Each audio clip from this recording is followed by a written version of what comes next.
ఈయన సమర్థవంతమైన లేదా శక్తివంతమైన ఎక్స్టర్నల్ అఫైర్స్ మినిస్టర్ ఎలా అయ్యాడనేది నా ప్రశ్న. ఇప్పుడు దేశంలో ఎన్నో సమస్యలు ఉన్నాయి. ఇప్పుడు చూడండి, బంగ్లాదేశ్ లో ఉన్నటువంటి మన హిందూ సోదరులను, బంగ్లాదేశీలు కూడా భారతీయులే, బంగ్లాదేశ్ కూడా భారతదేశంలో భాగంగానే భారతీయులని చెప్పేసి నేను భావిస్తాను. అక్కడున్న హిందూ సోదరులను అక్కడ కొంతమంది ఉన్మాదులు చంపుతూ ఉంటే ఇక్కడ స్పందిస్తున్నారు. ఇక్కడ స్పందిస్తున్న వ్యక్తులే భారతదేశంలో ఉన్న ముస్లింలను చంపుతున్నారు. మరి ద్వంద్వ వైఖరి ఏంటి? ఇవన్నీ రాజకీయ ప్రయోజనాల కోసం తప్పనిచ్చి ప్రజా ప్రయోజనాల కోసం కానీ దేశ ప్రయోజనాల కోసం కానీ పనిచేయని విషయాన్ని నేను గమనిస్తున్నా. ఏ ముఖ్యమైన విషయం జరిగినా లేదా పార్లమెంట్ జరుగుతున్నా సరే, కరెక్ట్ పార్లమెంట్ జరిగే టైంలో మోడీ గారు దేశం వదిలేసి విదేశీ పర్యటనలకు వెళ్ళిపోయి ఏదో చిన్న చిన్న దేశాలకు వెళ్ళిపోయి ఆ దేశాల దగ్గర వాళ్ళని అడిగి ఏదో ట్రంప్ కనుక నోబెల్ ప్రైజ్ ఇవ్వమని ఎలా అడుగుతున్నాడో ఈయన చిన్న చిన్న దేశాలకు వెళ్ళిపోయి ఆ దేశాలకు సంబంధించిన Basheer garu that's purely different subject. Basheer garu purely different subject. ఆయన సైప్రస్ ఎందుకు వెళ్ళింది, గ్రీస్ ఎందుకు వెళ్ళింది, మనం మళ్ళీ మాట్లాడుకుందాం. I have thorough information with me, definite గా మాట్లాడుకుందాం ఎందుకు వెళ్ళారనే దాని మీద మళ్ళీ మాట్లాడుకుందాం. రాహుల్ గాంధీ గారు భారతదేశంలో సమస్యలు ఉన్న టైంలో భారతీయులు ఎలా అవుతారండి సార్? బాబుజాన్ గారు స్ట్రాంగ్లీ అబ్జెక్ట్ టు బంగ్లాదేశ్ వాళ్ళు భారతీయులు ఎలా అవుతారు? విదేశాలకు వెళ్ళిపోయాడు అని మీరు అన్నప్పుడు మరి ఇదే క్వశ్చన్ మీరు ప్రధానమంత్రిని ఎందుకు అడగట్లా? పార్లమెంట్ లో ఆయన BMW షోరూమ్కి వెళ్ళి బైక్ ఎక్కి దాన్ని డిస్ప్లే చేయలేదుగా. ప్రధానమంత్రి వెళ్ళింది వేరే దానికి సంబంధించిన అంశం. ఖచ్చితంగా డిబేట్ పెడదాము, దాంట్లో మీరు కూడా ఉంటారు. నేను మీకు ఇన్పుట్స్ కూడా పంపిస్తా. I do send inputs. నేను మళ్ళీ చెప్తున్నా మీకన్నా నాకన్నా దానికి సంబంధించిన సమగ్ర సమాచారం అంబాసిడర్ గారి దగ్గర ఉంది. నాకు అర్థం కాదు ఈ మైండ్ సెట్ ఏంటంటే బంగ్లాదేశ్ వాళ్ళు భారతీయులు ఎలా అవుతారండి?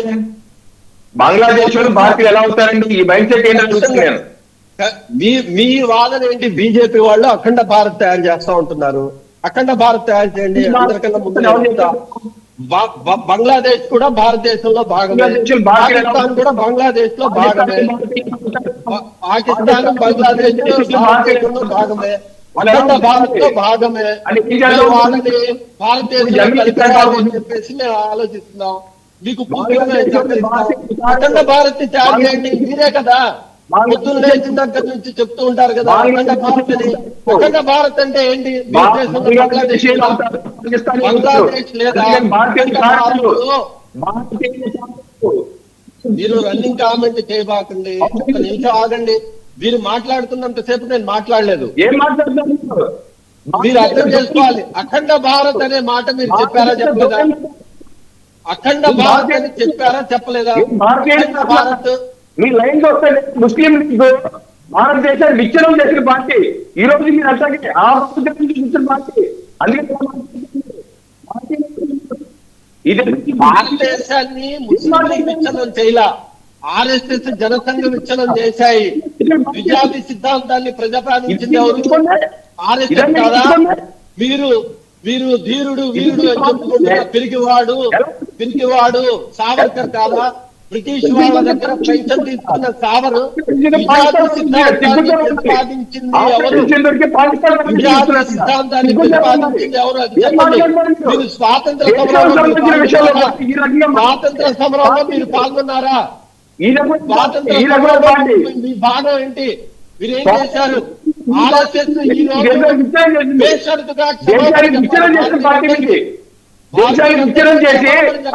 సృష్టించి అనేక మంది పొట్ట పార్టీ మీది. మీరే చెప్తున్నారు భారతీయులందరికీ ఆర్ఎస్ఎస్ వాళ్ళు సమాధానం చెప్పాలి. మీరు మీ పాత్ర ఏంటి?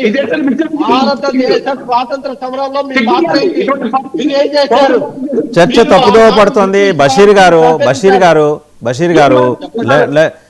మనం మాట్లాడుకుంటారు అంశం వేరు. మీరు మళ్ళీ అక్కడికి ఆవువ్యాసంలాగా అక్కడికి వచ్చి ఆగుతున్నారు. ఆవువ్యాసంలాగా అక్కడికి వచ్చి ఆగుతున్నారు. ప్రతిపాదనని నేను సమర్థిస్తాను. అఖండ భారత్ ని తయారు చేస్తా ఉంటున్న బీజేపీ పాకిస్తాన్ ని బంగ్లాదేశ్ ని భారతదేశంలో కలుపుతా ఉన్నారు. దాన్ని నేను 100% నేను సమర్థిస్తున్నాను. నా దృష్టిలో అసలు బంగ్లాదేశ్ లేదు, నా దృష్టిలో పాకిస్తాన్ లేదు. ఆ రెండు కూడా భారతదేశంలో భాగమే. రైట్, మళ్ళీ మీ దగ్గరకు వస్తానండి. మళ్ళీ మీ దగ్గరకు వస్తా. ఒకసారి అంబాసిడర్ గారి దగ్గరికి వెళ్ళాం సార్. సార్ వాసుదేవన్ గారు, నేను వేరే బయటికి వెళ్ళాలి, ఇంకేదన్నా ఉంటే చెప్పండి, చెప్పేసి వెళ్ళిపోతాను. డెఫినెట్గా, అంటే ఈ బంగ్లాదేశ్ అంశం సంబంధించే మాట్లాడబోతున్నాం ఇప్పుడు. ఒకసారి అది మీతో మాట్లాడి అంబాసిడర్ గారి దగ్గరికి వెళ్ళాం ఇప్పుడు. ఎందుకంటే జయశంకర్ గారు అక్కడికి కూడా వెళ్ళొచ్చారు. వెళ్ళి అంటే ఒక మాజీ ప్రధాని వారు కాలధర్మం చెందారు కాబట్టి అక్కడికి వెళ్ళి నివాళులు అర్పించడం అనేది మనకు ఉన్న దౌత్యపరమైన మర్యాదను ఆయన పాటించారు. అదొక్కటే చేసి రాలా, యూనస్ని పక్కనే పిలిచి కడుపు నిండా పెట్టొచ్చారు. ఒళ్ళు దగ్గర పెట్టుకొని బిహేవ్ చేయి, రేపు ఎలక్షన్స్ జరిగేదాకా నేను నీ అధికారం, తర్వాత మళ్ళీ ఇలాంటి రచ్చగొట్టే కార్యక్రమాలు చేస్తూ ఊరుకునేది లేదని కూడా చెప్పారు. సరే, అదే అంతర్జాతీయ మీడియా దానికి సంబంధించిన సమగ్ర కథనాలు రాసింది. మనకి ఫిల్టర్ అయి వస్తాయి కదా, మన సహజంగా ఇలాంటి రాయం, ఇక్కడ రాయం, ఇక్కడ చూపించాం. బంగ్లాదేశ్లో రాయదు. Even Al Jazeera has quoted that. అల్ జజీరాలో కూడా వాళ్ళ ఛానల్, అది ఇస్లామిక్ నేషనల్స్కి సంబంధించిన ఛానల్, వాళ్ళు ఫండ్ చేసే ఛానల్, వాళ్ళు చూపించారు. సో చాలా స్టర్న్ వార్నింగ్ అయితే బంగ్లాదేశ్కి ఇచ్చారు. కానీ పరిస్థితులు మనకేం పెద్ద ఫేవరబుల్గా లేవు. రేపు పొద్దున ఈ సానుభూతి వేవ్లో తారిక్ రెహమాన్ అక్కడ కొట్టుకొని వస్తాడు జమాతే ఇస్లామీ సపోర్ట్ తోటి. మనకి పాకిస్తాన్ కన్నా పెద్ద ప్రమాదం బంగ్లాదేశ్ నుంచి ఉంది. సరే, ఇప్పుడు తారిక్ రెహమాన్ అంటే బంగ్లాదేశ్ లో వేగంగా పరిణామాలు మారుతున్నాయి. తారిక్ రెహమాన్ 17 ఏళ్ల పాటు దేశ బహిష్కృతమైనటువంటి వ్యక్తి. ఆయన జైల్లో ఉన్నారు, శిక్ష పడింది, అనేక నేరాలు చేశారు. ఏ రకంగా ఇందిరాగాంధీ గారు ఉన్నప్పుడు ఎమర్జెన్సీలో సంజయ్ గాంధీ గారు ఏ రకమైన నేరాలు చేసి అనేకమైన కోట్లాది మందికి పిల్లలు పుట్టకుండా ఆపరేషన్ చేసి చూసారా, ఆ టైప్ వ్యక్తి అతను జైల్లో పెట్టారు. ఆ తర్వాత అనారోగ్యం అని చెప్పేసి